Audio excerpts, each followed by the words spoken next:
Nous restons sur la scène internationale, direction les États-Unis pour évoquer la procédure de destitution de Donald Trump. Journée importante hier. Bonjour Vincent Hervouet. Bonjour. Les démocrates attendaient beaucoup d'un témoin clé, l'ambassadeur américain auprès de l'Union européenne, Gordon Sondland, l'homme qui pouvait confondre le président. On est trahi que par les siens. Alors Donald Trump se méfie, vu le nombre vertigineux de conseillers et de ministres qui l'ont abandonné ou qui l'a viré depuis 2 ans. Et hier, il a dit qu'il connaissait à peine l'ambassadeur Sondland, alors que celui-ci planchait devant le Congrès.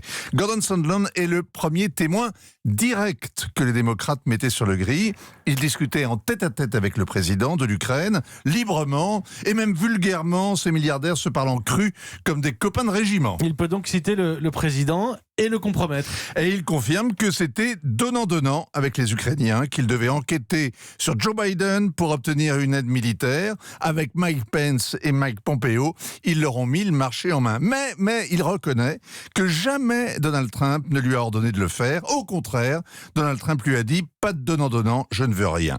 Gordon Sondland a financé $1 million la campagne de Donald Trump et il s'est ainsi offert une ambassade à Bruxelles pour 4 ans. C'est un ambassadeur amateur, comme il y en a en France, nommé par faveur du prince, au pôle ou ailleurs.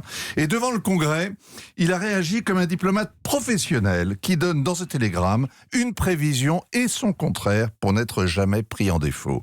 Il en faudra bien davantage pour justifier l'impeachment.